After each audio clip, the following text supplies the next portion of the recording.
Welcome to the Authority File. I'm Bill Mickey, your host and the editorial director at Choice. My guest for the next 4 episodes is Dr. Stella Tkatchova, a project manager in the European space industry.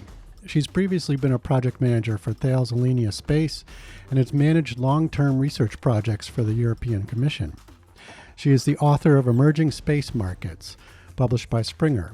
She's currently at work on another book and has hosted a Springer Nature video seminar called The Emerging Lunar Economy. Springer Nature is the sponsor of this series. As you can tell from Dr. Tkatchova's bio, we'll be talking about space, particularly the fact that it's no longer a Cold War-style race between the US and Russia to be the first to reach some interplanetary milestone. The space market has gone decidedly commercial, as if Jeff Bezos, Elon Musk, and Richard Branson haven't made that obvious already. Even so, commercial space travel is only the tip of the Martian iceberg. More than simply a check mark on a billionaire's bucket list, the rapidly growing space market has shifted from government agencies to the private sector, with the two now collaborating on developing a diverse economy around habitation and research, lunar construction, energy supplies, satellite manufacturing and servicing, launch services, and who exactly is going to be cleaning up the clouds of space debris floating around up there. And as you can imagine, all of this had quite an impact on the research and institutional landscape that feeds into the space market. In this first episode, you'll be introduced to Dr. Tkatchova, her upcoming book, and we'll get situated with some important context for understanding today's space market.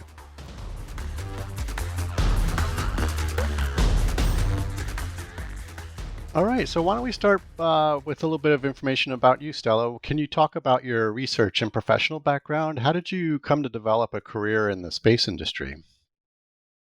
Well, it all started 21 years ago, 22 years ago, when I was accepted at the International Space University for Master of Space Studies.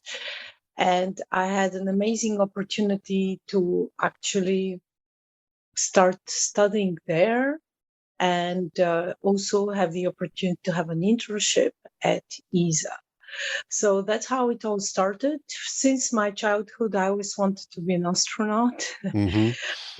And having this opportunity to study in the International Space University opened amazing doors for me. Later on, after I graduated from the International Space University, I started a PhD at TU Delft Faculty of Aerospace Engineering on commercialization of the space station. And in parallel, I was working as a contractor at ESA ESTEC, working on commercial payloads for the space station. So that's how it all started. Great.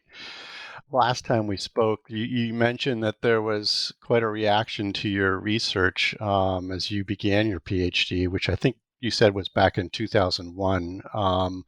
What was that reaction? I mean, was there just not a lot of research going on around the commercialization of the space market, or?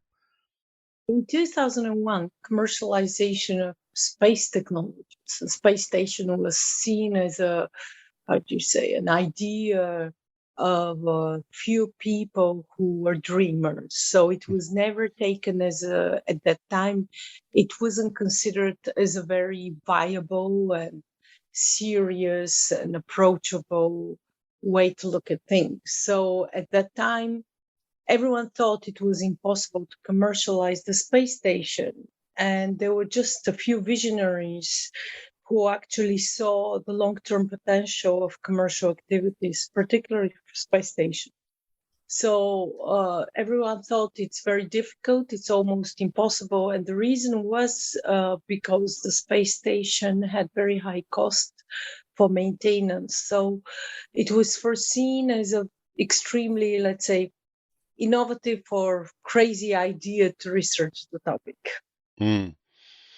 So maybe we should pause for a quick definition here. I mean, what do we mean by when we talk about commercializing the space station or commercializing aspects of that industry?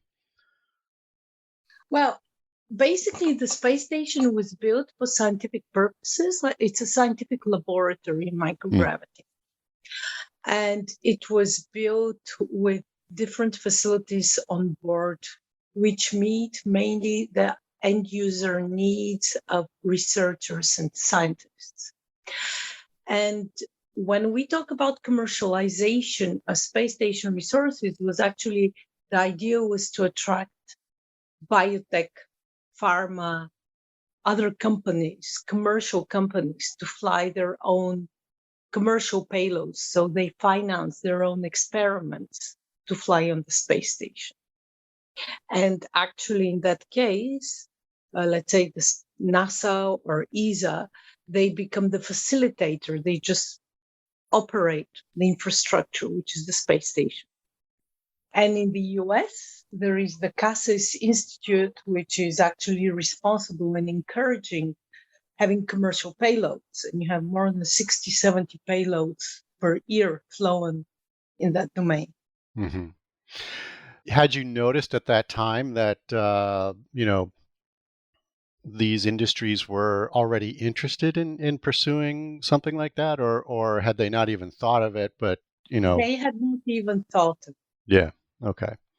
At that time, they hadn't even thought about the benefits of microgravity research to their own, but like osteoporosis research, protein crystallization. There are many, many examples which could be taken, but they hadn't seen and realized that at the time. Right. And then what about sort of the service aspect of that industry as well? I mean, were there private companies starting up or showing some interest in supporting in developing, space exploration? It all started actually in the mid-90s. The Russians had a few sporadic experiments on the station, commercial experiments with Pizza Hut, with Proton Logos, and so on. So everyone thought there was a huge, huge potential with the space station in 2001. And everyone kind of thought, oh, there will be a huge number of customers actually running to fly their own payloads. Yep. So there was this very high expectation and enthusiasm. And most of the space agencies thought, oh, there will be high market demand. Companies will be knocking on our doors, companies like pharma, biotech, and so on. However, once they started to implement the policies and the prices and so on, they realized that actually a lot of these companies, first, they don't understand what are the benefits of microgravity environment. Second, they don't see the need to use their R&D budgets for microgravity research. It just now, after, let's say, 20 years of activities, you can see many more projects in life sciences, in physical sciences, in technology demo. And the companies like Nanorox, for example, who are actually commercially flying small, not only CubeSats, but payloads. They have a commercial, on the space station, you can have commercial payloads being launched and so on. But it had to take quite a few years to change this approach. So basically, what happened was space agencies realized that the markets were known, the customers were known, and the end customers failed to clearly understand the complexity of building a commercial space experiment. Okay, so they just needed to catch up a little bit. So that might be a good segue into your book and that you wrote that came out in 2018, Emerging Space Markets. Had you recognized at the time that sort of the commercial market was beginning to catch up? Yes, actually, the idea of the book was even around 2010, 11. And that was the time when there was the NASA COTS program being set up already. There was the time when it was known already that the space shuttle had retired already. Space agencies started to look at it, having more suppliers and having more cost-effective launch services. There were a number of questions which started to arise and to come, because there was clearly a link of institutional market demand for launch services to the space station, cargo, and crew. Also, there was an emerging demand for suborbital launch services. And there was already a huge trend of emerging new markets on linked to lunar exploration, in situ resource utilization, and space debris. So basically, it was already the nascent stage or the emergence when the people were talking, oh, there will be commercial launch services. There will be reusable lunar landers or reusable launchers. We'll be performing more and more experiments with 3D printing on the space station. And new space companies started to realize there will be, there were very few, but they started to actually emerge more and more. So that was what actually triggered me to describe and to present these markets and to actually explain a bit the stakeholders, not only for the space community, but mainly for the non-space community. Right. And you've got another book coming out, correct? Can you tell us about that? Well, this other book is a follow-up, actually, and its objective is to describe the impact of the disruptive innovation on the emerging space markets.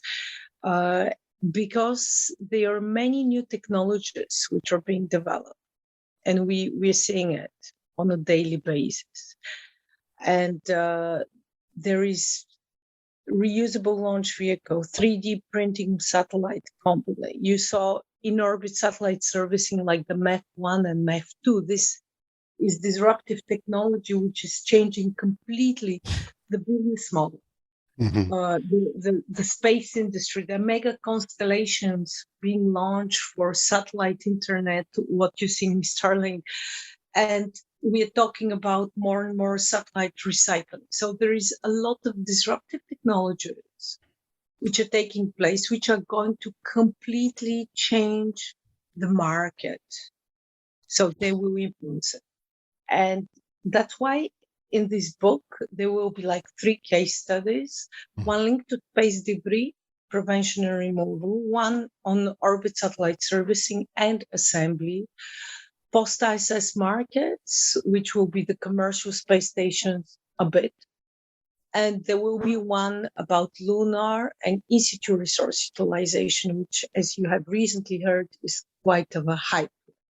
Yeah.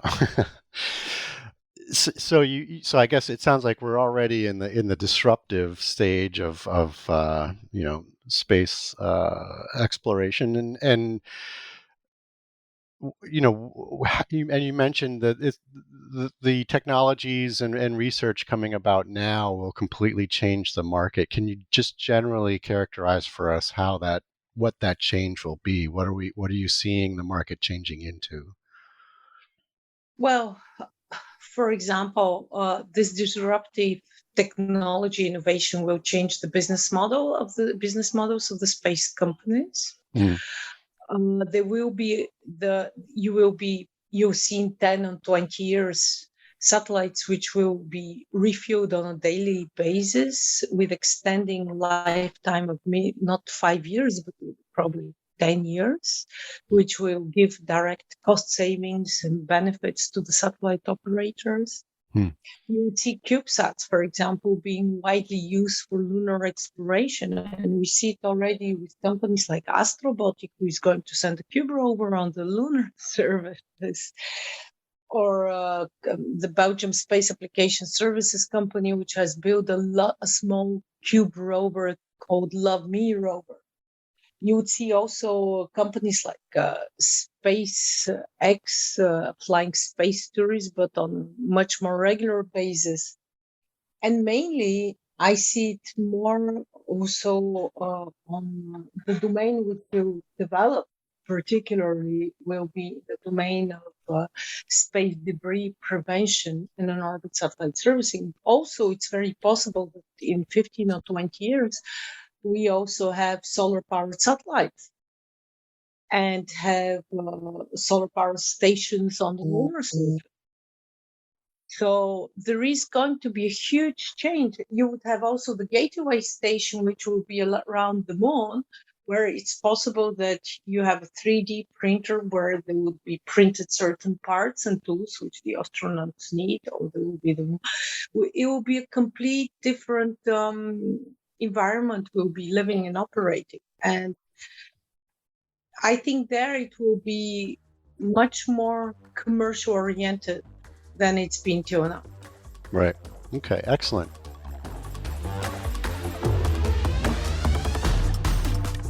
You just heard from Dr. Stella Tkatchova, an author and project manager in the European space industry.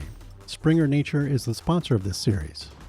Join us next week for a conversation about the evolution of the space market to a cooperative agreement between government agencies and private companies. So, for example, in the space debris market, if you look at it, there will be spacecraft inspection, pollution avoidance, spacecraft removal. Then you'd have an orbit satellite servicing. But for spacecraft removal, for now, it's only space agencies paying for the services. But on orbit satellite servicing, that's another thing, because this is a market where it's growing. And for example, it's estimated from a report from NCR that it will grow by life extension services for on-orbit servicing, refueling satellites, and so on. By 2030, it might become a 3.2 billion market opportunity. If you like what you hear, rate us or give us a review on your podcast platform of choice. As always, sponsorship and advertising for the Authority File podcast are handled by Choice's advertising manager, Pam Marino, and all of our episodes are produced by Choice's senior digital media producer, Mark Dirks, and digital media assistant, Sabrina Kofer. That's all for this week. Thanks for joining us.